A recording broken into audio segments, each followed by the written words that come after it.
Welcome to How to Split a Toaster, a divorce podcast about saving your relationships from True Story FM. Today, how do you split from an old toaster?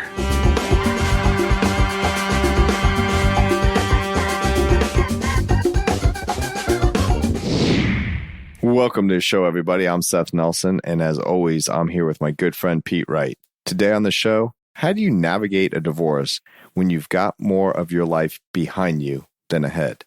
Linda Hershman is a licensed marriage and family therapist and the author of the book, Gray Divorce, Everything You Need to Know About Later Life Breakups. And she joins us to talk about how our perception of divorce can change throughout our lives, the unique issues of our adult children of divorce, and the practice of discernment counseling for answering the question, should I stay or should I go? Linda, welcome to the Toaster. Thank you so much for inviting me. This is an interesting topic, and we have talked about it in the last, 7 seasons of this show. We've talked about gray divorce one time, and I think it's interesting to revisit it right now and start just setting the stage for the trends in gray divorce. Are you seeing more people, older people, getting divorced today than in the past? Are we seeing any changing trends in what gray divorce represents to us culturally? Absolutely. Just to throw out a couple of numbers, which is not my favorite thing, but in this case, I will do it. In 1990, 1 out of 10 married couples over age 50 were divorcing. In 2020, 1 in 4 couples over age 50, married couples, were divorcing. Whoa. And the stats increase with second and subsequent marriages. Wow. That seems high. And let me just say, first flag on the field, I don't love that the stat is 50 and over, because that's me all of a sudden, and I'm not crazy that that's part of a demographic that I'm represented by. But Pete, it's not going by age of maturity, okay? It's just chronological age. So you're well under 50. I thank you. Yeah, there's a compliment in there somewhere. You just got to find it. I didn't say how immature you were. Yeah. He's a child. That's all right. I've got toys hanging off my wall. It's fine. Look, the thing that I think is so interesting about this is that I'm wondering what is changing culturally that is driving more older people to be aware that divorce is suddenly an option. That they've had long marriages or second and third marriage. I get the stat about second and third marriages. Once you've broken the seal, there is, it's easier to get divorced. But like my parents, not in a bazillion years would they have gotten divorced because of the cultural weight of what divorce represented to them and what that was burned into their souls when they got married at 19. What's changed? What you're saying about the culture is what's changed. And there are really 4 specific things about the culture that has changed. And the most important one, and again, I'll throw out another number, 66% of gray divorces are initiated by women. The reason is because they can. If you think about when our parents were growing up, women didn't have financial and economic power. Until, I think, 1976, women could not get credit cards in their own name. They could not buy a house unless their husband or father signed for it. Even if they were the primary breadwinner in the family, they couldn't afford to leave marriages that were abusive or unhealthy or just generally unfulfilling. And so economic power of women is one of the big changes that has happened. A second change is people live much longer. When our grandparents were getting ready to retire, if they were lucky, they would retire at age 60. They would get their gold watch and hopefully have a couple of years to enjoy it. Now, people who are age 60 can very, very often look forward to having 20, 25, 30 good years, productive years left where they can still do things and live vital lives. And they're looking at these people they've been with for 30, 40, 50 years, and are saying, is this how I want to spend the next 20 or 30 years of my life? A third factor in it is no-fault divorce. It used to be that when people wanted to divorce, there were 7 grounds, and I can never name all 7 of them, but it was adultery, addiction, failure to consummate the marriage, incarceration, abandonment, and 2 more that I forget. Sloth and gluttony, were those in there? I'm sure that sounds something like that. No, then everybody would be divorced. Sounds good to me. Right. Yeah, but to your point, it's no fault. You don't have to prove that stuff anymore. Exactly. And think about the dynamics, especially if it was a marriage where it just wasn't working. There was nothing terrible happening, but in order to get a divorce, somebody had to be the bad guy and somebody had to be the good guy. And especially if you had children, you had to go to court and say terrible things about their other parent. Now people just do that because it's fun. Because we have the internet. Yeah, right. That's right. They do it now. They still say terrible things, not because it's required under the law, but because that's what they do, because they think that's what you need to do to prove a case. So it's terrible. Right. Well, that's again, the lesson culture has taught us. That's right. Yeah, that's right. So I want to pivot, because one of the most interesting things that you brought when we initially started talking to you, Linda, about being on the show was you were talking about this process called Discernment Counseling. And that's something we haven't really dug into on this show. And so I'm hoping you can tell us what it is and what we need to think about when talking through the idea of divorce. How does discernment counseling help you frame divorce in a relationship that's troubled? Oh, I would love to talk about that. Thank you for asking. As a marriage counselor, when couples come into my office, sometimes it's very clear that one person just does not have skin in the game, that they don't have the motivation for change, or there's something going on. They may be having an affair. They may have something that they don't want their partner to know about. And so they're not leaning into the marriage counseling process.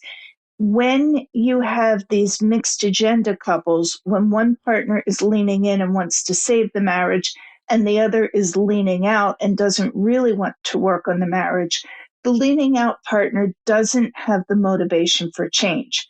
What typically happens is they come in, they're checking off a box. They may come in 4 or 5 times and then say, well, the therapy isn't working. I can't take credit for this. There is a very well-known in our field therapist named Dr. William Doherty, who developed a protocol called Discernment Counseling. And it's not marriage counseling. We're not working on the relationship. You're not getting homework assignments. We're not trying to improve communication. Discernment counseling is a brief protocol that is strictly about making a decision about what to do with your marriage.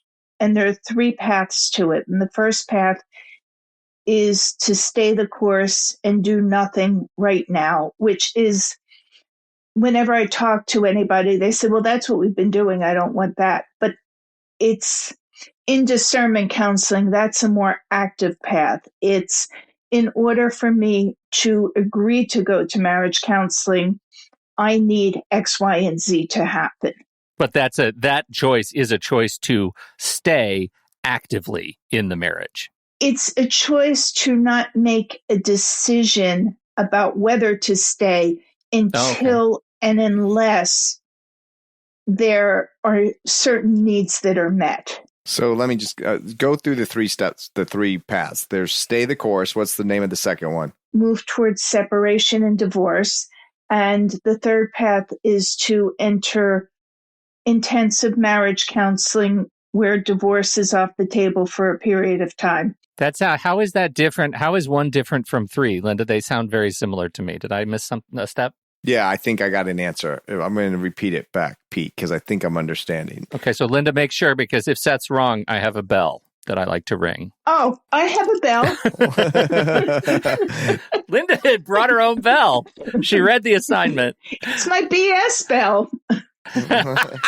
Perfect. Well, we're not All using right. that unless Pete's talking. So here we go. All right, Seth. So number one is stay the course, which is basically we're just going to keep doing what we're doing. And by default, we're staying married. And someone is obviously going to be unhappy in this relationship because they're sitting in your office. Yeah, let me take a pause on that and give you some concrete examples of what a stay the course choice might look like. A stay the course choice might look like, I can't make a decision right now.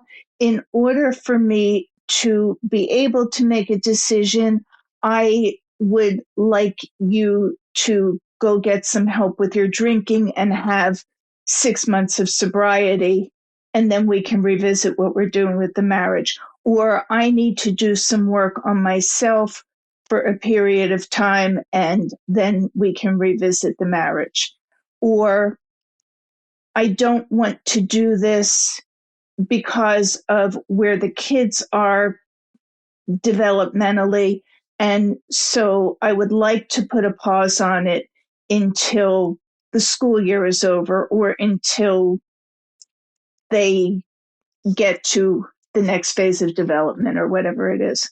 But the third one is the one that I heard the first time around, which was we're going to stay in the marriage conditional upon work. We're going to agree to stay in the marriage for a period of time going into intensive counseling and support. The third one is we're going to marriage counseling. Right. The goal is to stay married. We're going to do the hard work. We've made that decision. It might not work out, but we're going to give it the old college try. Yeah. These are couples on the brink. These are, in some ways, some of the most difficult couples to work with because, again, you've got at least one partner who doesn't even know if they want to stay married. And so when discernment couples come in for discernment counseling, we're not even at the point of let's see if this marriage can be saved. We're at the point of let's see if we can create enough momentum here for you to want this marriage to be saved. I so appreciate that description. I love the term, you use the term mixed agenda couples. I think that is a fascinating way to frame couples entering into discernment counseling. So let's talk about that in the context of Gray Divorce. Yeah, and again, I have to give credit. It's Bill Doherty's term, not mine. But to your point, it is a great term. When couples age 50 and over come in for discernment counseling, we have different fears and concerns and problems. And one of the biggest things that we're looking at is who is going to take care of us when we're older or as we're getting older.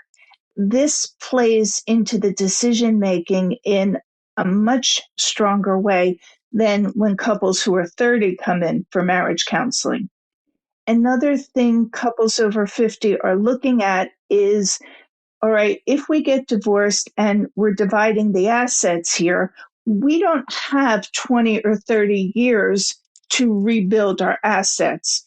We are not at the beginning or even at the middle of our careers where we can look forward to recouping that money eventually.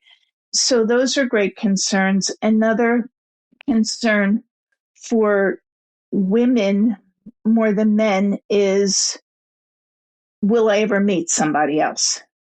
Another thing that is not so much a concern, people don't see as a concern, but it is one of the questions that comes up when we're doing discernment counseling is what impact will this have on the children? And people think, well, the children are adults. They have their own lives. It's not going to be a big deal. But in a lot of ways, parents divorcing later in life impacts the children in very different ways and sometimes in harder ways. How so? I'm just curious about that. Seems like aren't the children off kind of living their lives? Is that not the assumption? That is the assumption, and that's the problem. There is a term called ambiguous loss, and ambiguous losses are those that are not generally recognized as losses, and they're not validated. They are not talked about. There are no rituals for them, and people don't talk with their adult kids. They don't give them a voice for how is this impacting you. Emotionally, it can have huge impact, especially when it's been a very transactional marriage where the parents got along really well and it seemed like everybody was fine and it seemed like they were a happy family. All of a sudden, the parents are getting divorced and the adult children are questioning, was my whole life a lie? Yeah. Oh, wow. Oh, that's dark. I totally get that. And we've talked about that in the context of like, okay, my parents got divorced when I was 18 and got out of high school. Then it was transparently obvious that the parents were waiting until the day after graduation to file for divorce. And that can be troublesome, right? But this whole idea of waiting until you're 60, 65 to get divorced, the kids have a certain assumption of what life with aging grandparents is going to look like, right? Aging parents. Adult children have the same questions. Yeah. Right? What are we going to do about the holidays? Is it going to be awkward if I'm getting married? Now do I have to bring the grandkids for Christmas at one place than another? Are you guys going to be able to stay in the same room and be nice to each other so we can all have Christmas together or Thanksgiving or whatever the traditions may have been, right? So all of that is going to play out when you're talking with your adult children. And if you're fortunate enough to have adult children in your hometown where you're currently living, that's great. But sometimes that makes it even harder because, we're used to having Shabbat dinner all together. Well, now what do we do? And the grandkids are used to doing that. So why isn't grandpa here? Why isn't grandma here? Right? And you have to explain it to them. It feels like there's nothing that'll make you feel more like a child than finding out your parents are getting divorced. Absolutely. Also, speaking to what you were saying, Seth, about trying to divvy up all the holidays and everything, think about if your parents get divorced, both of your parents end up in other relationships, your partner has divorced parents, and they're both remarried. And so now you've got 4 sets of parents that you have to try and give equal time. But there are also financial implications for adult children because a lot of times as they were growing up, their parents have said to them, okay, we're going to pay for college, or we're going to pay for grad school, or we're going to pay for your wedding, or we'll give you a down payment for the house. Now, all of a sudden, the parents are splitting up, they're dividing the assets and saying, sorry, we said we were going to do this, but we can't. Even in terms of childcare, when the parents split up, sometimes one moves away, sometimes both move away. Yeah, there's a lot of issues on how all that impacts the grandkids and what happens. And you got to talk it through with your adult kids. Like, hey, we're going to go live our lives. We have 30 years left, maybe on this earth, 20 years left, but these are the decisions we're making. It sucks. It's going to impact you, but here's why. And you go from there. But I want to, as Pete says, pivot back to something you said that I don't want to lose sight on. I want to make sure I heard you correctly, Linda. You said one of the concerns that gray divorce for women, they're concerned whether they might meet somebody else again. And we know statistically that men tend to remarry quicker than women. But you also said that 66% of gray divorces are started by women or initiated. So even though they might think, I might not meet anyone else, I'm still good because I'm done with this guy. Did I get that right? Right. I'm throwing in the towel. Yeah, you've got that right. It seems like an inconsistency, but here we are. Well, I don't think it's inconsistent. I think it's an interesting dynamic where they're like, I might not meet someone else. I would like to meet someone else. But I know a lot of women in the not just gray divorce, but even women who have lost their spouse from death, right, have formed great bonds with other women that is very close knit. They travel together. They go to family events together. And there's nothing sexual or romantic about it, but they've found companionship through friendship as opposed through someone that they're either dating or married to or romantic connections. It's like, what is it? What are the different things that satisfy the psychosocial level of intimacy that is left as a whole after a divorce, gray divorce. Yeah, you're right on about that. And women are much better at developing these connections and, to your point, traveling with other women or going out and do things, or just having a standing Saturday night date. Yeah. Not a sexual date.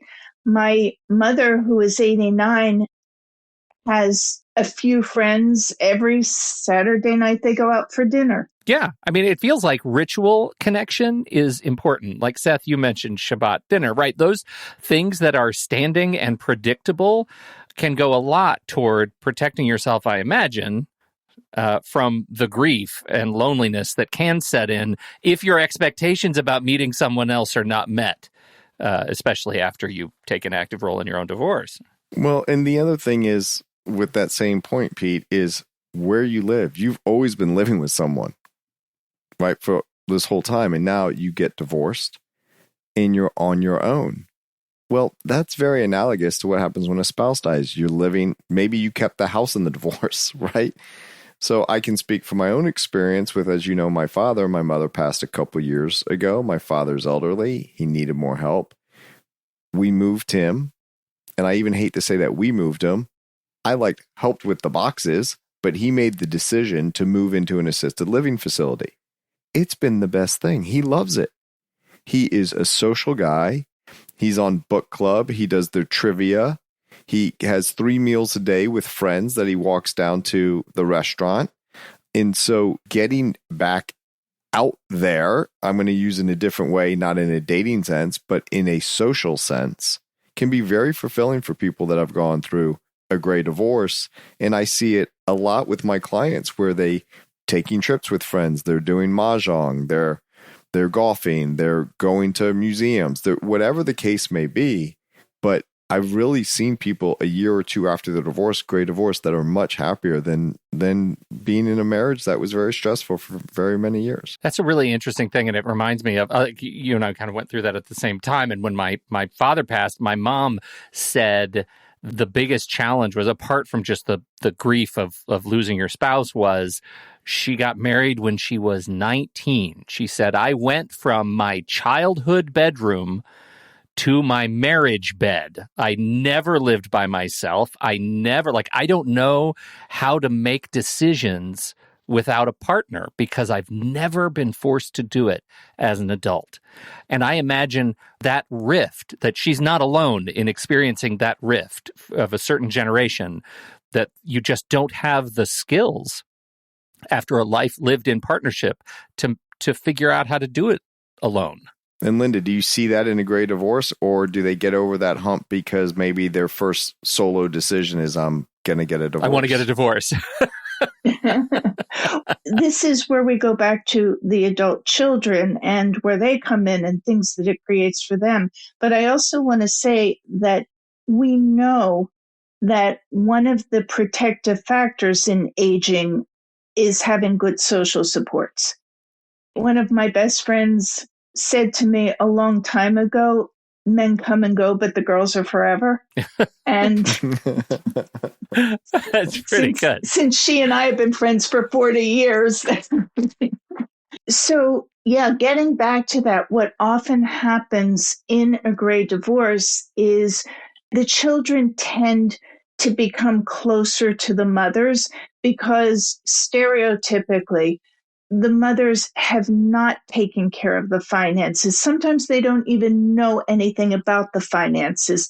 They may not have the computer skills. And this is probably not so much the case with 50-year-olds and even a lot of 60-year-olds at that point. But when you get to 70-year-olds who are getting divorced, they don't have these management kinds of skills.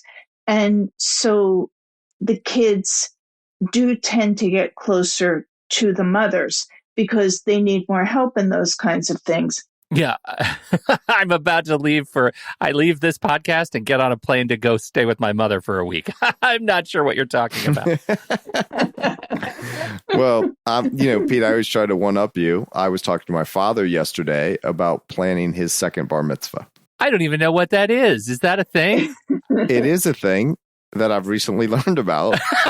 that in the Torah, in the Jewish Bible, it says that a life lived of 70 years is in there, and I'm not quoting it directly.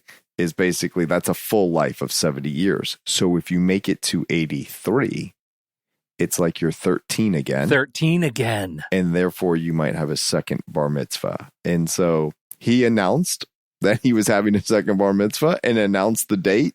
And I was like, looks like I got some planning to do. So, wow. What does he look forward to? Just envelopes of cash again? Is that how it works? I don't think so. Seth, I am putting it right out there. I am not learning another Haftorah. There we go. Linda's good. She's good. Okay. But he wants to do it. He's working on it. It keeps him busy. He's looking forward to it. It's a life event for him. But this is what happens in gray divorce, either whether you get divorced or if your spouse passes away, that these same issues of how do you go live your life differently, i.e. alone, right? Not with a partner every day, to fill your time to do things that are meaningful. And I am not suggesting everyone convert to Judaism and get their second bar mitzvah or your first if you did that, but you certainly need to go through the grieving process, be social, make friends, get out there, or do the stuff that you've always done. If you're an introvert and your spouse was having you go to parties all the time, and now you get to sit and read a book on a Sunday and you don't have to go anywhere on a Saturday night, enjoy that as well. Oh, I like that a lot. But I'm still thinking about this second bar mitzvah to look forward to. I don't think you have to worry, Seth, about a lot of people converting for that first or second bar mitzvah, because first they'd have to get circumcised. There, this took a turn we were not expecting. Outstanding. Linda, beyond your ritual expertise, you also wrote the book, Great Divorce, Everything You Need to Know About Later Life Breakups. Tell us a little bit about the book and where people go to learn more about you and your work. The book is the first comprehensive treatment of the topic. I cover a variety of things. I talk about the whys of gray divorce and some of the things we've talked about. I have a chapter on discernment counseling, a chapter on adult children of divorce. I have a chapter on there of alternatives to litigated divorce.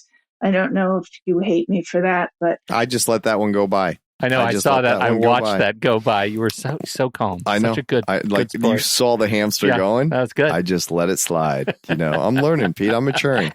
There is a chapter on LGBT divorce and also mixed orientation marriage divorce when one person comes out or transitions later in life. There is a chapter on divorce among people of color, hopefully very user-friendly, but thorough, yes. Lovely. We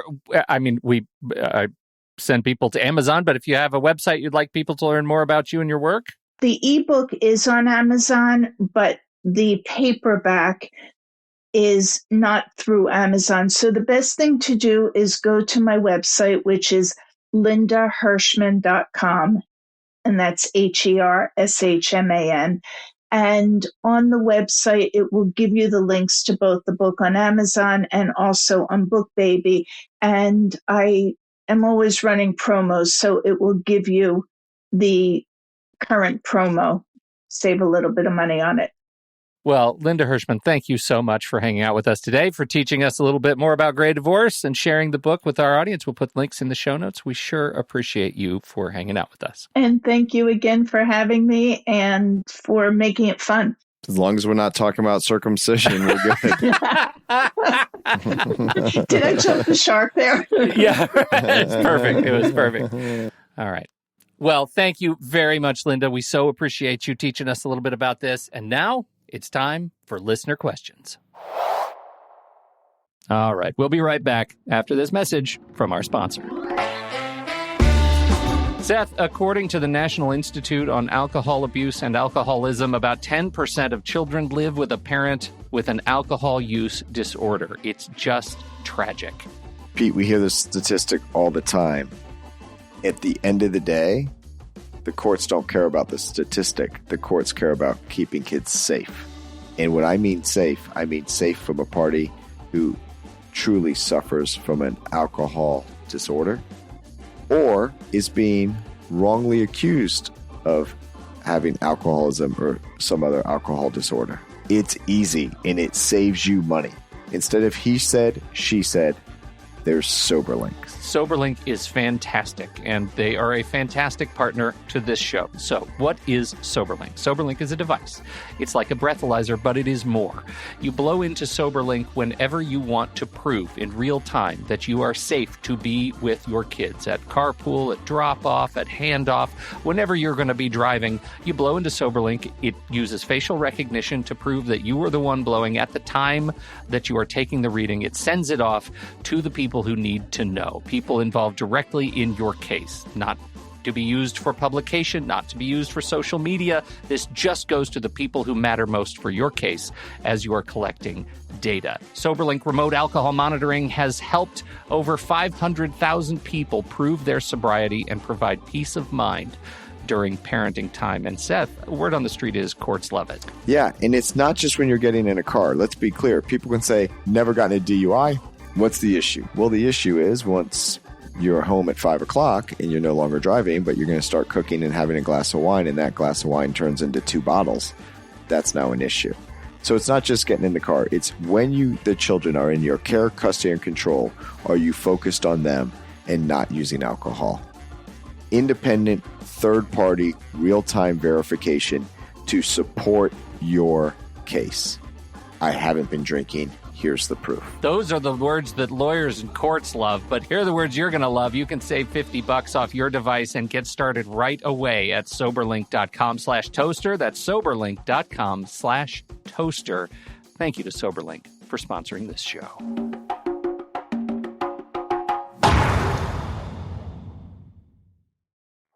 Welcome to the listener questions segment. Are you ready for this? I'm ready. All right. You say, this is from B. That's all I know, B. You say, assuming you, Seth, kind of often that judges are civil servants and would rather not be involved in the intricacies of your marriage/divorce. In cases with safety concerns, how frequently are judges willing to actively restrict custody or visitation compared to just hoping the at-risk parent can self-correct their behavior? And are there standards for judges that are jurisdictional? Well, I love that they're throwing in the jurisdictional because they are listening. So yeah, this is a total check your local jurisdiction. So in Florida, frequently, and I mean frequently, daily, weekly for certain, that in our law firm and other law firms and my colleagues on this side of the bar, we'll get calls from clients that say, this is an emergency. I need to get a judge to hear me and rule in my favor. And it will be something with the kids, such as, it's my weekend and she didn't return the kids and I'm getting on a plane and I need to get the kids so we can leave to travel. That is not an emergency in front of the court's eyes. Judges don't care. It's not that they don't care. I'm not going to throw them under the bus that much. It's that under the law in Florida, there's a case called Smith v. Kreider, which says there's got to be like real danger. Like a kid is in danger or is harmed. The fact that she kept him for the weekend and you're going to miss your flight, you're not alleging anything bad happening to the kids, as in real physical danger, right? Yeah, it's going to suck. They're going to miss the trip, but that is not going to be a emergency. Now, you have a parent that gets on a plane and leaves the jurisdiction.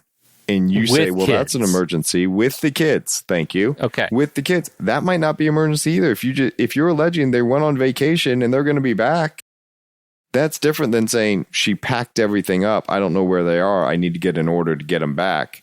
Right. I don't know where they've gone. I need, stuff like that. So that is one of the problems when you deal with emergencies. is what we think of in the good old-fashioned world of, hey, this is very time sensitive. That's not necessarily, quote unquote, an emergency that you have to get to. Now, when you're talking about judges, when they're dealing with someone with a mental health issue or alcohol issues, if you can prove that those issues are negatively impacting the children, you have a much better chance of getting judicial oversight to kind of keep an eye on things. So if you can show someone, and these are like really bad facts, which you don't want to have, which makes your case stronger, right? Had a DUI while driving with the kid. Yeah, that's a problem. That's a problem. Right? Didn't pick up the child from school because, and then you prove they were Baker acted. So they were in a mental health facility. No one knew, just didn't pick up the kid from school. So you kind of have to have these independent third-party verification of things that are bad impacting kids. But is a schedule complication? Like they didn't pick up the kids because they got busy and didn't hear the alarm to leave their office in time to go pick up the kids? Like, is that considered an emergency? No. Okay. No. You're not even, by the time you find out and the daycare calls you and it's 6:01 or 6:10 or 6:15 and they're charging you $1 for every minute that someone's late. Right. Yeah. Right. You're going to go get your kid and then you're going to say, well, my God, it was an emergency. I'm like, where's your kid? With you now. Is your kid safe? So that's the problem. And I just want to kind of read into it a little bit, because how does this question get asked if there isn't like some sort of reputation that in some cases judges don't step in where maybe they the question asker thinks they should? Well, that happens all the time. There's a couple things. I'm really trying to give a full answer here. I know that I'm saying, well, it's not just the judges. Thank you. But sometimes what people don't realize is the judges only see what's presented to them in a 15, 30-hour hearing, which is not a lot of time. So these are real-world facts that I'm about to tell you in a thumbnail sketch. Emergency motion filed in Hillsborough County alleging that the children were in harm's way. But when you put what they wrote down on their emergency motion that went in front of the judge and the judge read it, the judge goes, that's not an emergency under the law. Okay? Mm-hmm. The parent, unfortunately, took the life of the children and then took the life of himself. Oh, my God. And all over the papers, emergency motion denied. Yeah. Nowhere in the paper did it give the legal analysis that, you know what was written and presented to the judge didn't meet the standard.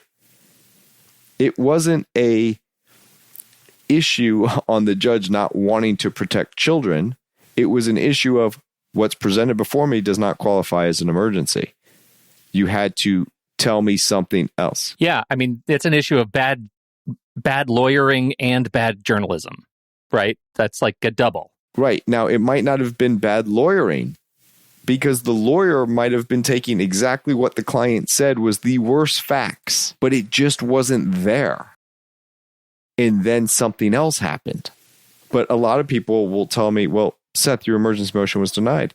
And I'm like, yeah, I told my client it was going to be denied. I said, what's the worst thing? Give me the worst. I need to know the worst. That's not going to be enough. But they want you to file it. If you think there's a good faith, non-frivolous way to do it, you file it because you have ethics and you don't want to be scolded by the court and all these other things. But these are not easy answers. And the thing to remember is really our judicial system is not set up to solve these types of problems. We're asking them to do too much. And with no resources, no staff attorneys, no law clerks, hundreds of cases on their docket, thousands of cases in the counties. So, I always tell people, there's been a lot of these problems that are going on in your life, in your kid's life for 15 years. You're expecting a judge to fix it and a lawyer to fix it in 6 months? Yeah. It's horrible. And I'm not making light of this. This is serious issues. But yeah, it's horrible. It's horrible. Well, thanks for that. And thank you, B, for asking the question. And I hope that gives you some context. And also, as Seth said, check your local jurisdiction. And thank you, everybody, for downloading and listening to this show. Keep those questions coming. howtosplitatoaster.com and click the Ask a Question button, and that'll come right to us. It'll come right to Seth. We got a couple in the queue here for this season. We like more questions. Would love to hear from you. So thank you for downloading and listening. Thanks for your time and attention. On behalf of Linda Hershman and Seth Nelson, America's favorite divorce attorney, I'm Pete Wright, and we'll catch you back here next week, right here on How to Split a Toaster, a divorce podcast about saving your relationships.